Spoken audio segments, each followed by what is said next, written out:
Charlie Adlard, the comic book artist, is best known for his work on The Walking Dead. But his career began many years before on the UK comic book 2000 AD. I caught up with Charlie in Shrewsbury, where he was signing books and sketching for the Salopians. That's the name for people from Shrewsbury. It's a bit weird. But to be fair, people came from all over the country. Charlie was very generous with his time and we chatted all about his 2000 AD work.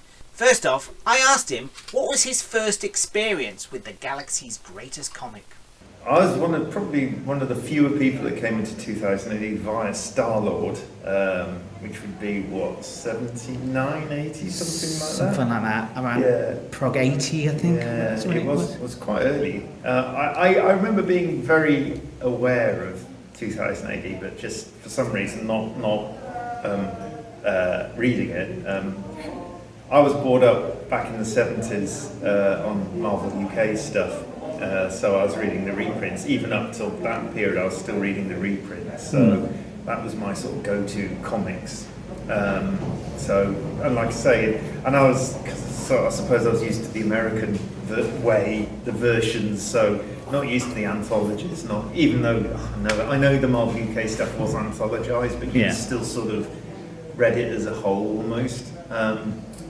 So the idea of an anthology comic was a bit weird, but then for some reason Star-Lord came along, and whether it was because I'd seen the John Byrne American Star-Lord that got me interested in just the title Star-Lord. I think I had a big push as well in newsagents. I do vaguely remember, and it seemed glossier, I seem to remember, than 2000. Were you aware of 2000 AD? I was aware of it, yeah, but I think Star-Lord came out with a glossy cover and 2008 didn't. I don't know if that was an issue. Was there a free gift? Was that? Free gift, yeah. They did like the free gifts. Free bit of plastic tat. Yeah. Anyway, so I read that, and then just by default then, because it eventually amalgamated with 2000 in it didn't last for that long, like 20 or 30 issues or whatever.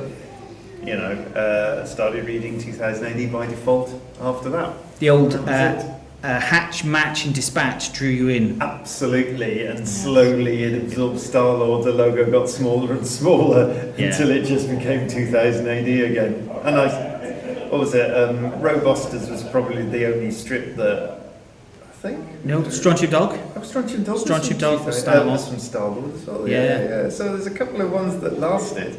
Yeah, so your work on 2000 AD, was it the magazine or in 2000 AD first? It was the magazine. Yeah, I thought so. When I was at the sort of beginnings of my career, Armitage, was that the first? Yeah, Armitage was, I did a Judge Dredd strip, the first ever professional comics where I've got a spider literally in front of my eyes. There we go, I think. Anyway,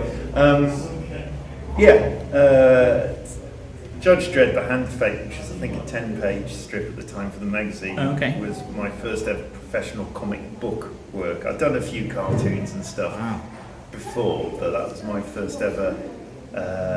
Really? So 2000 AD was your first work then? The Dredd magazine was, that was my first ever, fully painted. So it's a bit of a baptism of fire, because I wasn't really a painter either, But of course. So you say it was painted. Yeah. Was that your choice, or was it? It was just what mandated? You did back then. It was the late 80s, early 90s. So the Bisley curse. The Bisley and McKean curse. You either were more Bisley or you were more sort of see something more like Dave or whatever. But So everyone was fully painting comics. So like you said, it just seemed what you did. I don't even remember a conversation about it. In terms of, can we have it black and white with colour? It was always, no, this has to be, get the acrylics out sort of thing. So, And then I think you did Savage, Pat Mills. Well, I did Armitage first. Okay. There was a gap. There's a distinct gap in my career between the sort of the initial run for the magazine, which was that Hand of Fate. Then I went on to Armitage, the second book. And then after that, I did a couple of short black and white Armitage strips as well after that. And then I did some American work, and then the X-Files and everything like that came calling. And then I returned to 2000 AD, probably late 90s it must have been.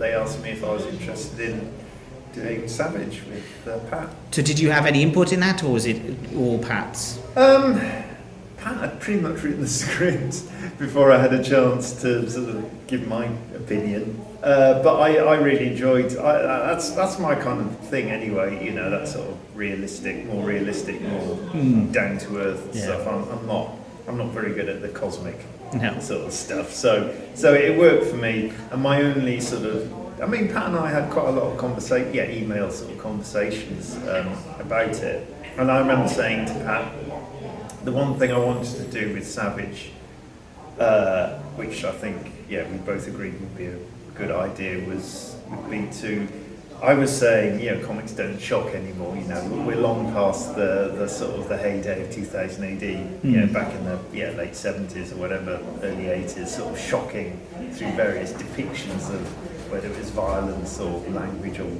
whatever. And I said, the only way you're going to shock now is through ideas. And I was quite encouraging of Pat to get as political as possible with this, so we could cause some sort of furore, or whatever. I was sort of quite actively saying, come on, let's amp up the politics of this, because it was the obvious thing to amp up politics in that strip. Yes. But I loved it. I loved it. It worked really well in black and white as well. It's 2000 AD. If it's when you have a black and white strip, it really does stand out. It does. Well, of course, I've been so lucky in my career because at that time I'd already started. I think I did Savage Book 1, and then I started The Walking Dead. So there was this period where I was doing Book 1, 2, and 3. I was like, I'm making a really good living out of pure black and white comics. So you were doing weekly. You were doing Walking Dead monthly and Savage at the same time. At various points, I mean, I think they were giving me, through various discussions with Matt Smith as well, obviously the editor, sort of working at the deadline so I could squeeze it in,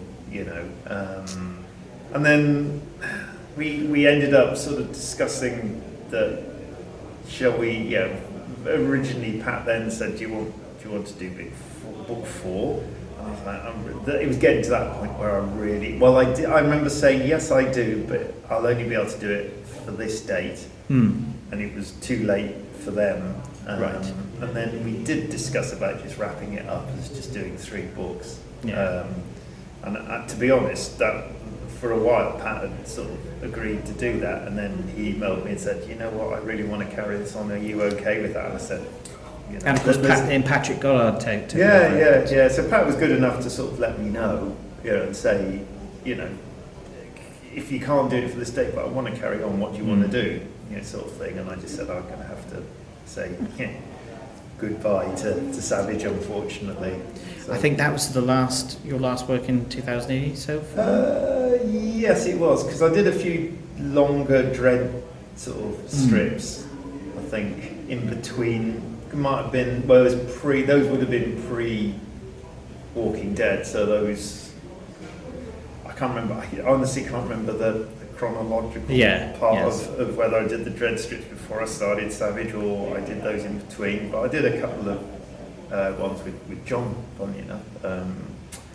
So those were good fun. Yes. They were sort of 5-6-parter sort of thing. So a nice chunk of work. Yeah, definitely.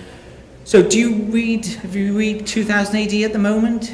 I do. Well, I mean, I'm one of the lucky ones that gets sent it every week. So I do read it. Yeah. What's your opinion of it at the moment? How do you feel? So, do I have to be careful what I say now? Well, no, I'm not careful in my videos about it. I say what I feel. I still think it's a great thing, 2000 AD. It's so nice that we've still got it, and it's so nice that it's around, and it's still, it's still a great breeding ground for creators and things like that. But sometimes I get the impression that it's sort of coasting a bit. Yeah. So sometimes you'll open it up and going, as an artist as well, you know, I'm attracted obviously initially to the visuals, and sometimes you'll open it up, it looks all kind of fairly generic. Sometimes there'll be a strip that really pops, sometimes not. You know, I think it's the curse of the anthology, though. You can't have a perfect anthology. No, it's almost impossible. I think there's always something good in it, and I mean, you know, it's definitely in a better state than it was in like in the 90s. Yeah, I think it's just reached this sort of nice position where it just, you see, that's the problem. I'll say it's just coasting along nicely. It's it's not going to get cancelled. There's no worry of anything like that. I'm not really sure if it's sort of, you know, sales figures. I don't know, but it's obviously enough to keep it going. Yeah. And I think everyone's quite happy with how that sort of pans out. But there again, I suppose, you know, if you were in danger of cancelling, you might want to get a bit more exciting with it, just to see what you can do with it. So yeah. It's a tricky one. It really is a tricky one, but it's at least we've got it. That's yes, the main thing. 40 years, and it could run for another 40 years easy. Yeah, I could honestly see it run. Yeah, it is. It's one of those bizarre things now. You just think, yeah, why not? Yeah, It's lasted this long. It's going to last the plague and everything. Well, it has. It's gone through COVID and survived. Yes, it's got through COVID. So next stage, nuclear war. They'll still be pumping it out. You know. Brilliant. Thank you very much, Charlie. Thank you. My pleasure.